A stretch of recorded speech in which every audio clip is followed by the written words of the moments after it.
Panalangin para sa may mga pinagdaraanan sa buhay. Sa ngalan ng Ama, ng Anak, ng Espiritu Santo. Amen. Makapangyarihang Diyos na lumikha ng langit at lupa, nagpapasalamat po kami sa biyaya ng buhay, sa biyaya ng buong maghapon. Panginoon, muli po lumalapit kami sa iyong awa. Panginoon, tulungan niyo po kami, lalong-lalo na yung may mga mabigat na pinagdaraanan sa buhay. Panginoon, marami pong mga gabi na hindi kami nakakatulog sa pag-iisip, sa pag-aalala, sa mga agam-agam.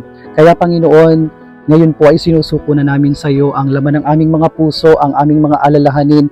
Panginoon, tulungan niyo po kami at gabayan niyo po kami. Bigyan niyo po kami ng kalinawan ng aming mga puso at isipan upang masolusyonan yung aming mga mabigat na pinagdaraanan.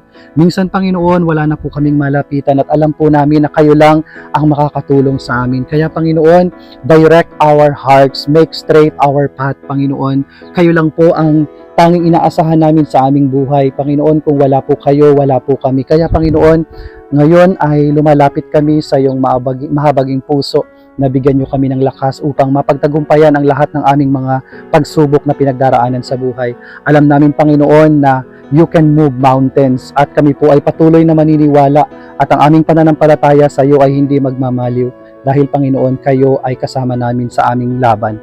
Hinihiling namin ito kay Kristo na aming Panginoon ngayon at magpasawalang hanggan. Amen. Sumainyo ang Panginoon at pagpalain kayo ng makapangyarihang Diyos Ama, Anak at Espiritu Santo. Amen.